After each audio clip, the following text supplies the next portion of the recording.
All right, guys, wanted to do something a little bit different this week. Uploading a recent golf lesson I gave to a gentleman, 54 years old, was really struggling, and stopped by down in Charleston where I live. He was on his way back from Myrtle Beach to Florida, had an event up there, and about an 18 handicap, weekend warrior, harder he swings, shorter he hits it, and everything he tried to this point really wasn't working. So got a very interesting camera angle. I love this camera angle. I know that you aren't seeing this from anyone out there, but it shows you the thoracic segment from above and the relationship, I think, between the arms and the body so beautifully. I'm going to demonstrate that here in a second. We're going to keep it simple, okay? So let's go ahead and get started. What he did was what everyone does, and what I see all the time, of course, with recreational golfers. He got the club face very open. So if we go to the top of the backswing here, what you see is, he gets a fairly deep turn with his right shoulder, gets everything moving behind him pretty well, gets some depth in his right hip. A lot of you guys are swaying. He did not have that issue, but he gets to a point right in here where his right arm starts to separate. He moves his right shoulder and right arm into internal rotation, and that gets the left wrist displaced and cupped, and the back of the right wrist, of course, is flat, and that opens the club face. You can see the elbows at this point right here. Look, that's why this angle is so good.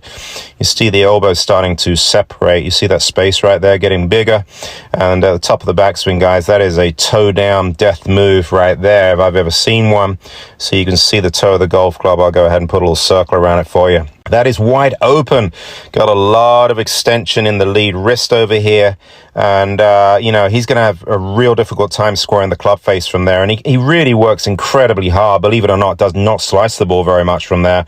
But hits a ton of shots left because obviously, he overdoes it, right? Overcompensates. So what I see with golfers that get the club face open, generally speaking, they tend to have what's called a transition spin. For those of you that want to create lag on your golf swing, guys, stop trying to tie your arms to your body and spin your way to more speed. That is not going to work, okay? The best golfers in the world move their arms twice as fast and twice as far in the transition relative to the speed their upper body rotates. And what I mean by that is they do not turn their body immediately back to the golf ball like this. You can see how his arms and his body are kind of tied in there, and everything's moving at the same speed, and he's over rotated way too early, and it looks like, well, the guy's doing a pretty good job. He's got a lot of lag here, but the problem with it is his body is moved too early back to the ball, so his upper body is going to stall too soon. And that's what we see here, right in coming into impact. He's done at this point, and then of course the club keeps going. So what you've got here, about a foot behind the golf ball, is the club head is fully extended. It's at this point, it's his furthest point, from his lead shoulder. Okay, so he has essentially released the golf club already, and obviously because his body's stalled, the club keeps going, and then we're going to see the scoopy look through the golf ball here, where the hands are behind the golf ball and everything there just starts to get very narrow and pinched. He's not stalling his upper body long enough. He's entered his spin phase way too soon. As a result, he's not able to exchange that linear momentum at this point to angular momentum. He doesn't unhinge, rehinge. He just drags the handle like so many of you do here. Look at that club. It's moving at the same speed at the butt end as it is at the club head. Hands and arms pulled towards him. Very narrow, very pinched, and incredible amount of tension. Scale of 1 to 10 in this left swing, the one he started with, he said he was about an 8 or a 9. And then, hit 10 or 12 balls and was basically just wearing himself out. Just so much effort and so little speed, right? So let's just show you the difference here. If we go to the top of the backswing again, just go to the top and stop. And what we've got here, very different look. So if you look at the space between the arms here, that space, where's that big gap? Okay, so rather than the arms separating, you see right here, just look at the gap. That's why I love this angle. Look at those arms.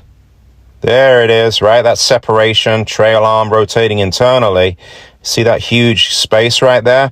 What he's got here, of course, is, he doesn't have any of that separation, and the swing feel to get him to this position, I highly recommend that for those of you that get the face open, is that he's got his right wrist essentially bending back on itself, okay? So he feels like the trail wrist, the right wrist as a right-handed golfer, he feels like he is cupping it, okay? And that pulls that lead wrist into a more flat position.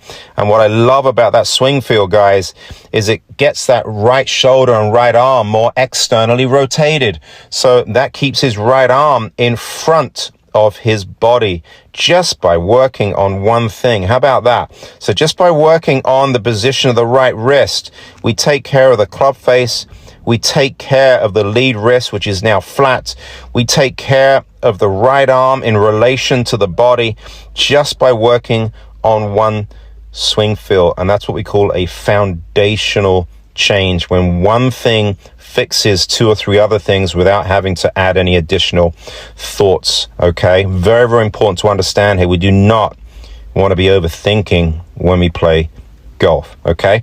So let's look at this transition in comparison here as he starts his downswing. And this is what we call linear momentum. I've talked about it on my videos, but what he does so well here is he keeps his back to the target. And you can see here his arms now are dropping in front of him, okay? And how much more lag does he have coming into impact? That is insanely improved. I'll go ahead and get some of these lines out of here, and you can see the difference here as he improves his transition from there. This is the transition spin, guys. I'll get the lead arm in the same position here, right about there. So I don't think those two guys look like the same golfers, do they? For those of you that struggle with this stuff, I want you to go ahead, take some encouragement in knowing this guy's, he's a weekend warrior. He's an 18 handicap, guys. He's not out there practicing and playing 4 days a week. He's not an elite golfer or an elite athlete. You see all these videos online, these YouTubers, they're all working with, college kids and, elite players that are, getting in these contorted positions. And then you're watching these videos, and it's not making you any better. So you look at a gentleman like this, just like so many of you guys, he doesn't play that much. He's struggling with his golf swing, and just take some encouragement by seeing that if you work on some real simple things, you can make a huge difference to your golf swing. So, look at this right here. Are you kidding me? Look at how good that looks coming into impact compared with over here on the left. So let's go ahead and check impact out. Obviously, you see he's dumping the club, body stalls, hands and arms catch up. Let's show you this look right here. But he was not enjoying looking at that original swing when I was showing him. And let's just look at the difference here when the tension in the arms, guys, the club wants to release, the arms want to extend, okay? Monitor the tension in your forearms, wrist, elbows, and shoulders. Can't tell you how important it is. On a scale of 1 to 10, get yourself to a 5. Keep it there at address from address throughout the golf swing. How about that? A little different look. Look at that. So that is not the same golfer, okay? Go ahead and keep moving. There we go with that absolute lack of angular speed right there. You can see the club's exiting at the same speed as his body. Everything is basically being dragged through. I see that all the time. And I want you to see how beautifully he allows the club very, very simply to release. Guys, that is not a flip. That is a nice release through the golf ball. You can see the golf club rehinging on the opposite side of his body. Not the same, is it? Look at that right there, okay? So this guy on the right looks like an athlete, and that's exactly what he told me he felt like. He said, I used to play tennis. He said, this feels like a forehand. I'm like, well, it is.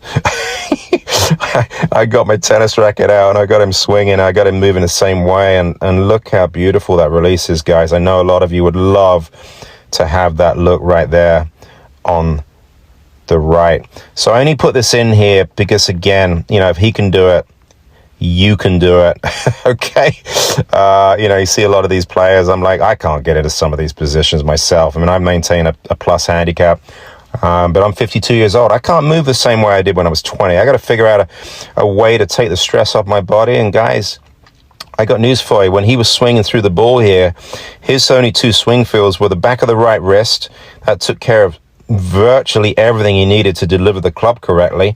And then all he felt here was he was trying to keep his back to the target for as long as he could, move his arms a lot faster. And through here, the only feel he has, guys, he ain't thinking about anything. He's not thinking about impact from this position. Look how good that structure is. I'm going to go ahead. This is why I love this angle from above. Look at the structure here between the lead arm, the shaft,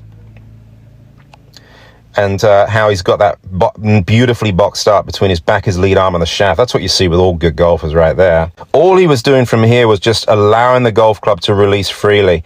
No hit at the ball whatsoever. Just swinging the golf club freely and maintaining a 5 out of 10 through the ball.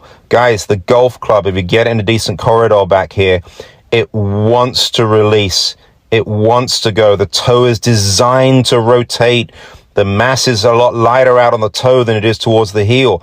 If you're relaxed enough, like this gentleman, hitting beautiful little high draws one after another, it can be done, but it can't be done with excessive tension. It can't be done like this with transition spinning, and it can't be done with a hit reflex or violent disruption, which is exactly what I see here. There's no better example of two swings comparing a hit reflex, which is this guy on the left, and a swing, which is this guy on the right, with only 2 swing feels. That's all he has. He's not tied up in his head thinking about 6 different things, guys. Absolutely not necessary. So if anyone needs any help with their golf swing, you can reach me at andrewemerygolf.com. Get onto my contact page. I'd love to help you. I know I can get you swinging better. It isn't that difficult, I promise you. Stay away from these crazy positions you see with these tour players unless you've got permission to do it. Get a TPI evaluation, making sure you've got good internal hip mobility. Make sure you have a strong back before you try and get into these positions. If you're an elite golfer with high speed, listen, I get it. We might want to stabilize the face. I understand. I've been doing this a very long time. But for 85% of you guys that play golf, this is what we see. This is what we see right here. Can you see that handle dragging?